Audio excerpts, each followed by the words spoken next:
In this article, Deborah Jenkins discusses the need to go beyond safeguarding in order to reduce sexual harm in the further education (FE) sector.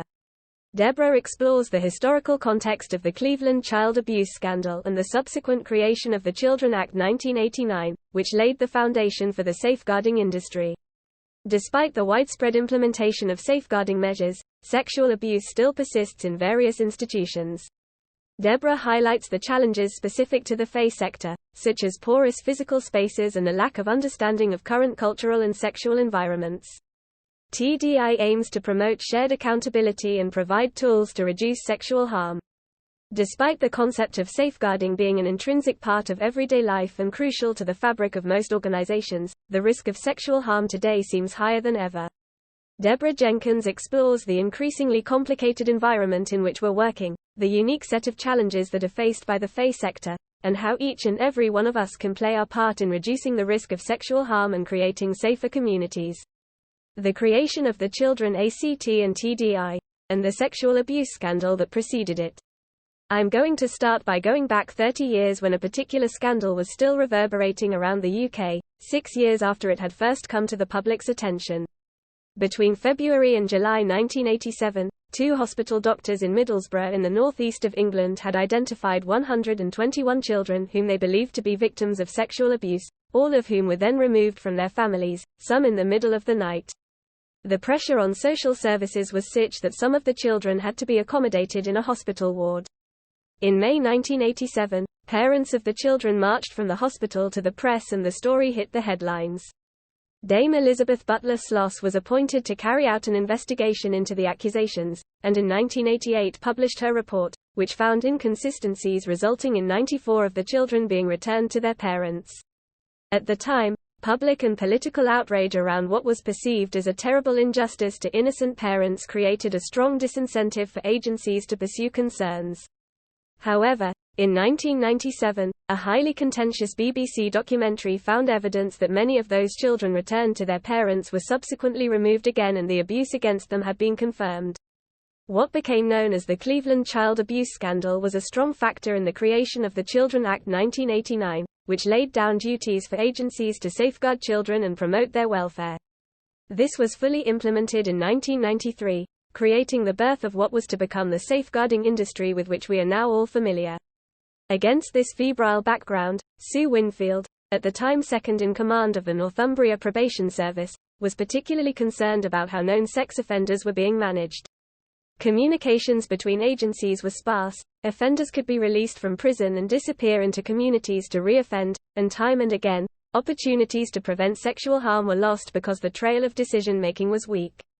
She asked me to chair a small group of professionals brought together to explore how better multi-agency working might improve the oversight of sex offenders. TDI, the Derwent Initiative, was founded as a charity in 1993 and has spent the last 30 years seeking pragmatic ways to reduce the risk of sexual harm in our systems, institutions, and places. We're ticking the safeguarding boxes. But sexual abuse is still occurring. Today, the concept and practice of safeguarding has become part of everyone's vocabulary. The vast majority of organizations have policies, protocols, operating procedures and officers responsible for ensuring that legislation and regulation is complied with. No contract can be agreed, no grant received, no significant vacancy filled, without evidence that boxes have been ticked, that steps have been taken, that attention has been paid to following the rules. Thousands of jobs have been created, and tens of millions of pounds are spent each year in an effort to prevent sexual offending. And yet, it does not feel as though we are living in a simpler and safer world. People are still sexually assaulted in places that should be safe: prisons, hospitals, secure units, care homes, children's homes, schools, colleges, and places of worship. The media is full of instances of people who should have been being observed and managed by the system, committing terrible sexual crimes. It also conversely highlights examples of what the media expresses as the nanny state and safeguarding gone mad, men not allowed to sit next to their own children on planes or challenged if they want to share a hotel room with their daughter. A changing world, the opportunities and the risks. Technology has changed access and communication, and it seems likely that many boys in particular are exposed to extreme pornography from an early age, which is setting their expectations of sexual behavior to be very different from those of their fathers and grandfathers. And then through social media, girls in particular, but not exclusively, are influenced to accept sexual harassment as normal, which would have been seen as unacceptable by their mothers and grandmothers. This is all demonstrably taking a toll on both mental and physical health. Online dating brings huge freedoms and opportunities, but also huge risks, most often for girls and women, but also frequently for boys and men. An endless cavalcade of high-profile cases undermines trust in institutions and roles, police officers, social workers, taxi drivers, teachers, faith leaders, and brings outpourings of affirmation and shared experience through social media.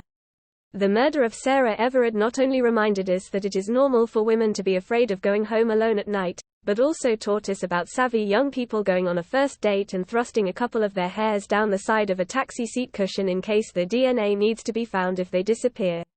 The unique challenges within FE. Organizations in the FE sector face a particularly interesting combination of challenges in this context. The physical spaces are likely to be relatively porous and complex to monitor. Interaction between students and staff may be intermittent, with students only attending 2 or 3 days a week, and not residential on campus.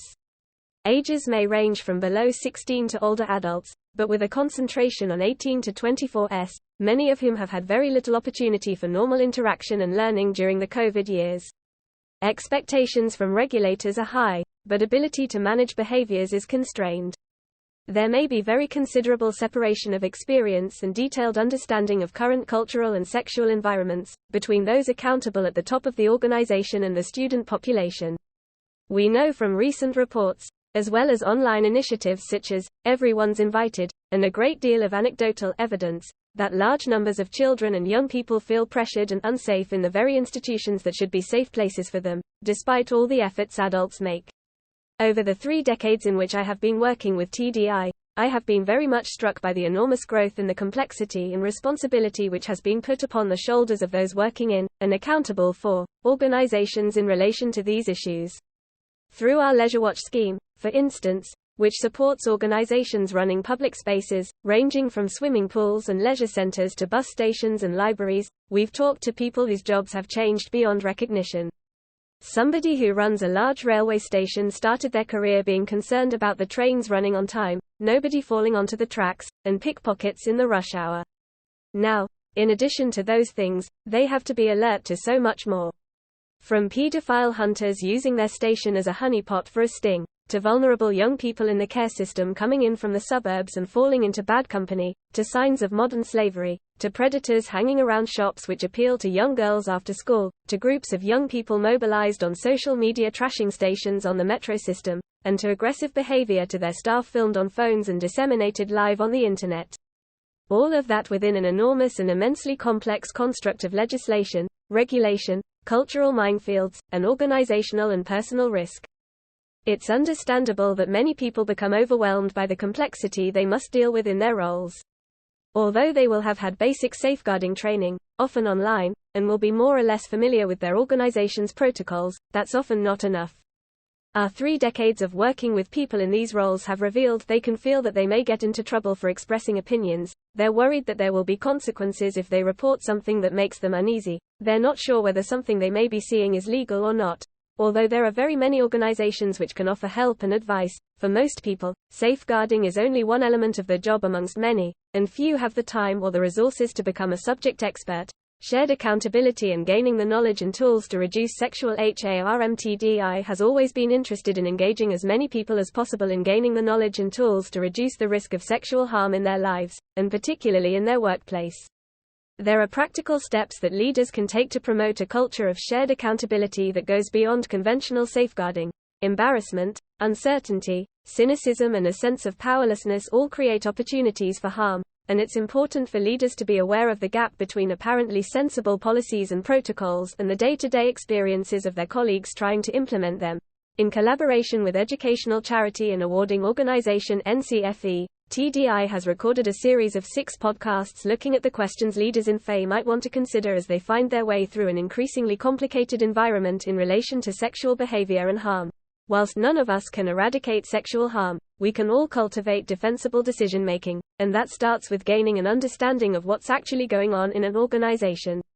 We've picked 6 topics which we hope will give a framework to thinking about next steps and stimulating a constructive debate to reduce the risk of sexual harm in FE. The big picture, the legal context, the impact of technology, accountability, compliance, creating a safer community. Speak to US. We want to hear your views. We're really interested in getting your views as to what might make a difference in FE and look forward to contributing whatever we can to the debate.